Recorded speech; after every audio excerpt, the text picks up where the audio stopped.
मुकम्मल हुआ है और जिसके तहत हमने वहाँ जो है वो करना है, जो हम मोदी से नहीं, जो ट्रंप से कमिटमेंट करके आए थे, उसके तहत अब हमने आज़ाद कश्मीर भी तो देना है ना इंडिया को।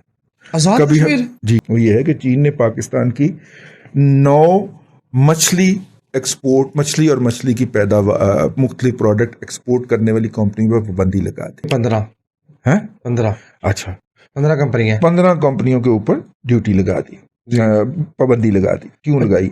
जी, क्यों लगाई? इसलिए लगाई है कि ईद से पहले अगर आपने ये खबर पढ़ी हो तो 6 चाइना के मछली पकड़ने वाले ट्रॉलर, उनको हम कहते हैं, उन्होंने फिर बदला ये लिया कि तुझे साढ़े 15 कंपनियां बैन कर दी, आपने हमारे 6 कंटेनर पकड़े, जाओ फिर आपकी मछली भी हम यहाँ पे नहीं बिकने देंगे।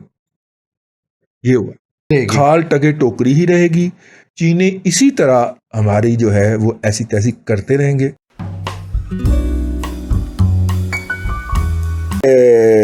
चीन ने अल्टरनेटिव, जो आर्टिफिशियल जिसे कहना चाहिए मसनूई चमड़ा या आर्टिफिशियल लेदर जो है वो इस क्वालिटी का बना दिया कि हमारे रवायती लेदर की मार्केट जैकेट में से ख़त्म हो गई। जब इतनी ज़्यादा कम कॉस्ट कर दी है चाइनीज़ ने, तो आपने या तो जाके अगर उन्हीं शोबों में कम्पीट करना है तो उनके साथ आपको कम्पीट करना पड़ेगा, जो आप नहीं कर सकते। स्टाइलो भी आया था, अब उसका डिक्लाइन शुरू हो गया, बहुत ज़्यादा करप्शन शुरू हो गई है। जो भी जाता है अपने सैंपल लेके, वो एक वो बन हैं, वो वैसे शुरू से ही चोरी हैं क्योंकि बहुत ही घटिया ज़हनियत के लोग हैं यार। उनके पास को चला जाए ना कि ये आर्टिकल है मेरा, आर्टिकल कहते हैं जूते को जी, हाँ, ये आर्टिकल है मेरा, तो ये आप ले लें मेरे से और अपनी दुकान पे बेच लें। तो अंदर उन्होंने मोची बाए हुए ही उन्होंने कहने नहीं नकल मारो, उसको सैंपल वापस कर देते हैं और नकल अगले दिन दुकान पे पहुंची। खाल टगे टोकरी ही रहेगी। चीनी इसी तरह हमारी जो है वो ऐसी तैसी करते रहेंगे। वो अपने पिग लेदर से बने हुए जूते हमें महंगे दामों बेच के जाएंगे यहाँ पे, और हम बड़े ईंट ईंट के एक दूसरे को दिखा रहे होंगे। मुकम्मल हुआ है और जिसके तहत हमने वहाँ जो है वो करना है, जो हम मोदी से नहीं, जो ट्रंप से कमिटमेंट करके आए थे, उसके तहत अब हमने आज़ाद कश्मीर भी तो देना है ना इंडिया को। आजाद कभी कश्मीर जी, कभी कारगिल दे देते हैं, कभी कुछ और दे देते हैं, कभी बटालिक दे देते हैं। वहां से थोड़े थोड़े हिस्से हमने कौन से जाके देखे हुए हैं। वो तो कभी आज़ाद कश्मीर गए तो वो उन्होंने बताया कि जी ये जो आपको हिस्सा नज़र आ रहा है, ये पहाड़ी और वो सारे गांव, ठीक है ना, ये 71 से पहले पाकिस्तान में होते थे। वही है, इतना सारा रकबा गया तो किसी ने भोग ही नहीं करता, मतलब किसी ने कुछ जिक्र ही नहीं किया। तो वो फिर जो है वो आपको पता चलेगा, कारगिल जो था वो 71 में इंडियन ने छीना था, ठीक है ना। तो खैर वो ये है कि चीन ने पाकिस्तान की 9 मछली एक्सपोर्ट, मछली और मछली की पैदावार, मुख्तलिफ प्रोडक्ट एक्सपोर्ट करने वाली कंपनियों पर पाबंदी लगा दी। अब इनमें ज़्यादातर कराची बेस्ड है, लेकिन जो एक्सपोर्ट्स ये करते हैं उनमें से बहुत सारा कैच जो है वो ग्वादर से आता है। ग्वादर में पकड़ा जाता है, वहाँ पे उसकी सार्टिंग होती है, सार्टिंग होके वो उसको पैक करते हैं, पैक करके उसको ब्लास्ट फ्रीज करते हैं और उसको फिर कंटेनर्स में डाल के तो कराची भिजवा देते हैं। कराची में फिर वो या खोल के दोबारा बनता है, या अगर खोलेगा नहीं तो फिर वो दादाजी 9 नहीं 15 है 15। अच्छा, 15 कंपनी है 15 कंपनियों के ऊपर ड्यूटी लगा दी, पाबंदी लगा दी। क्यों लगाई? जी, क्यों लगाई? इसलिए लगाई है कि ईद से पहले अगर आपने ये खबर पढ़ी हो तो 6 चाइना के मछली पकड़ने वाले ट्रॉलर, उनको हम कहते हैं, आप समझ लें कि वो बहुत बड़ी बड़ी कश्तियां होती। अच्छा जी, ठीक है, ये हमारे दफ्तर से भी जितनी बड़ी कश्ती होती, मतलब ये स्टूडियो जितनी नहीं, पूरे दफ्तर जितनी, ठीक है और हमारा दफ्तर जो है वो तकरीबन 5 मरले में वाक़या है जी, ठीक। वो दफ्तर जितनी जो है वो होती है, कश्ती होती है, और वो उसके अंदर सिस्टम्स लगे होते हैं, और सिस्टम्स क्या होते हैं कि वो पकड़ती जाती है और वहीं पे उसको करके तो उसका अंदर का जो गंद होता है वो बाहर फेंकते हैं और वहीं पे उसको पैक करते जाते हैं। वो ऑन, मतलब कि ऑन बोर्ड ही सब कुछ होता है। तो वो गंद जो दोबारा फेंकते हैं समुद्र के अंदर, उससे पोल्यूशन भी फैलती है और ये सारा कुछ होता है। इन ट्रालर के पाकिस्तान की समुद्री हदूद के अंदर मछलियां पकड़, पाकिस्तान के अंदर पाकिस्तान की समुद्री हदूद जो है वहाँ पे मछली पकड़ने का रवायती तरीका चल रहा है। हमें ये फरमाइश आई थी आज से को 3-4 माह पहले ग्वादर से कि सर इस पे भी बात करें।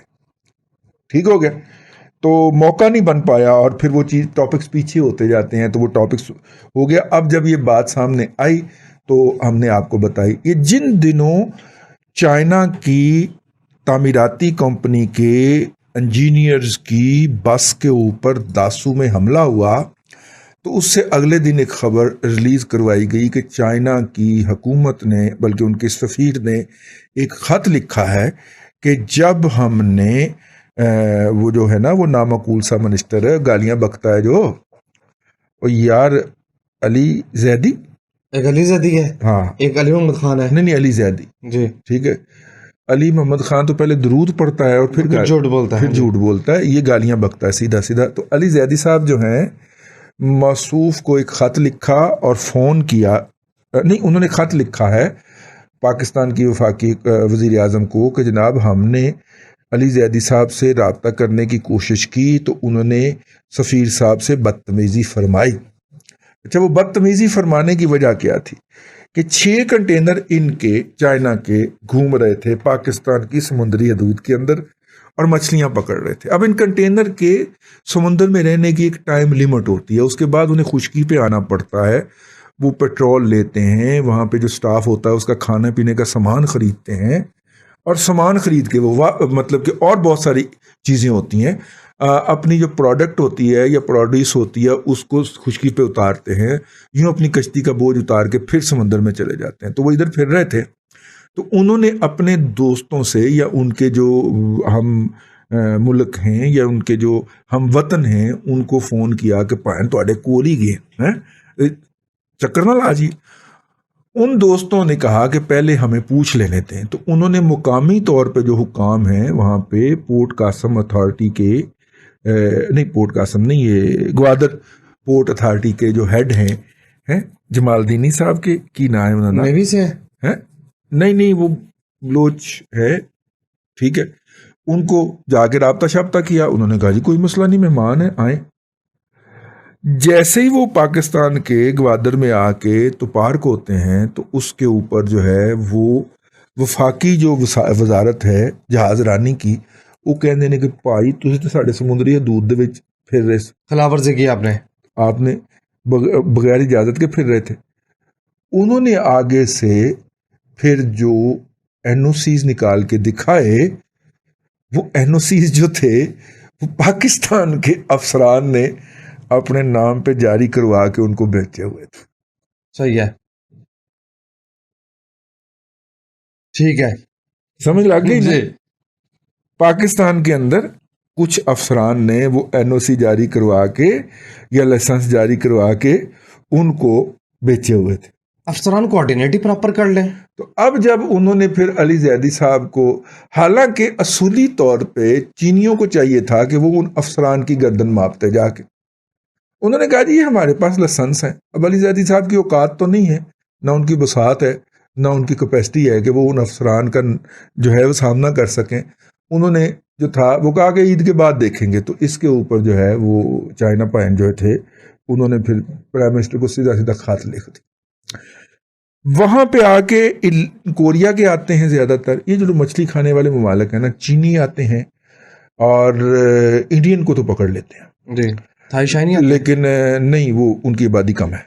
तो कोरियन आते हैं, चाइनीज़ आते हैं, जापानीज़ नहीं, जापानीज़ जो है ना वो दूसरी वाली मछली के कंज्यूमर हैं। इस तरह के ममालिक के जो है वो लोग आते हैं यहाँ पे और ट्रॉलर्स आते हैं उनके, और वो मछली पकड़ के पाकिस्तान के समुद्री हदूद में से ले जाते हैं और इससे पाकिस्तान की जो हयातियात है उसकी तबाही फैल रही है।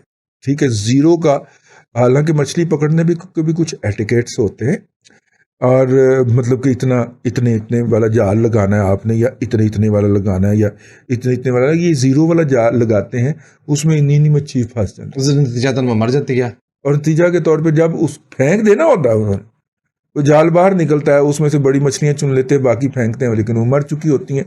खैर, समुंदर का अपना एक इकोसिस्टम है कि वो छोटी मछली, मरी हुई मछली भी किसी की खुराक बन जाती है, लेकिन उस छोटी मछली ने इतनी बड़ी होना था और उसकी इकोनॉमी नई जनरेट होनी थी, वो तो खत्म हो जाती है। तो ये समुद्री हयातियात तबाह बर्बाद कर रहे हैं। ग्वादर, पसनी, जिवाणी, ये वो हमारे लोग हैं वहाँ पे पाकिस्तान के, पाकिस्तानी हैं जिनका गुजर बसर ही ये माहीगीरी पे है। ठीक है, तो अब माही गानों में आ गए तो माहीगीरी तो नहीं ना हो टाइम बहुत एक्सीड करके था। चले, बहरहाल ये मैंने कहा कि वो चीने भी उसके अंदर दुरुस्त नहीं है और अली जैदी तो बिल्कुल भी दुरुस्त नहीं लेकिन है। ये जवाबी लेकिन असल मुजरम का नाम कोई नहीं ले रहा कि ये किसने लाइसेंस गन पॉइंट पे हुकूमत से लेके और चीनियों को बेचे हैं। असल मुजरम वो है, उसका कोई तज़किरा नहीं हो रहा। जवाब पर उन्होंने कंपनियां बैन कर दी। जो अब उन्होंने फिर बदला ये लिया कि तुझे साढ़े 15 कंपनियां बैन कर दी, आपने हमारे 6 कंटेनर पकड़े, जो फिर आपकी मछली भी हम यहाँ पे नहीं बिकने देंगे। ये हुआ। नमस्कार दोस्तों, जय हिंद। आप सभी का मेरे चैनल 9 न्यूज़ इंडिया पर स्वागत है। जैसा कि इस वीडियो में पाकिस्तानी ने बताया कि पाकिस्तान में चाइना कैसे ग्वादर पोर्ट के आसपास जो भी समुद्री एरिया है वहाँ से मछली पकड़कर, गैरकानूनी मछली पकड़कर चाइना में ले जाकर बेच रहा है। जब वहाँ के पाकिस्तान के कुछ अफसरान ने उनको रोकना चाहा तो गवर्नमेंट अब वो नाराज़ हो गई और उसने पाकिस्तान की 15 फर्म्स को चाइना में मछली बेचने से मना कर दिया। तो आप समझ ही सकते हो तो पाकिस्तान इसमें कोई चूचा नहीं की और बेचारा अपना सिर पकड़ और माथा पकड़कर वो बैठे हैं और अपना माथा फोड़ रहे हैं। पाकिस्तानी को पता चल रहा होगा जो चाइना की दोस्ती को हिमालय से उसे समुद्रों से गहरी और शहद से मीठी बता रहे थे, अब पता लगेगा कि वो शहद कितना मीठा और कितना कौड़ा है। कि वहाँ पर लेदर इंडस्ट्री बहुत बड़ी थी जो वहाँ पर शूज़ और जैकेट्स बनाकर एक्सपोर्ट कर रही थी और वहाँ की मार्केट में बेच रही थी पाकिस्तान में ही। पर चाइना की जो आर्टिफिशियली लेदर है जो कि ओरिजिनल लेदर से काफ़ी सस्ती और अच्छी टिकाऊ होती है, तो जिसकी वजह से उसने पाकिस्तान में वो टेक ओवर कर रही है और जो उनकी लेदर इंडस्ट्री वो ख़त्म हो रही है। तो धीरे धीरे चाइना पाकिस्तान की इंडस्ट्री को ख़त्म करके वहाँ पर अपनी इंडस्ट्री ला रहा है और जो कुछ छोटी मोटी इंडस्ट्री चाइना में अपना सामान बेच रही है उसको भी वह बैन कर रहा है। इस तरह से जैसे पाकिस्तान ने धीरे धीरे पूरी दुनिया से अपने रिश्ते तोड़ लिया और सिर्फ चाइना का एक पिल्ला बनकर रह गया है। अब उसको धीरे धीरे पता लग गया जब चाइनीज़ अपने असली रूप में आएंगे और इसको पूरी तरह से टेक ओवर करके पाकिस्तान को जूते मारेंगे, जो कि अभी भी मर रहे हैं और पाकिस्तान किसको चू करके बताएगा। तो आपको ये वीडियो कैसा लगा हमें ज़रूर बताएं, को लाइक और शेयर ज़रूर करें। अगर मेरे चैनल पर पहली बार आए हैं तो इसको सब्सक्राइब ज़रूर करें। जय हिंद।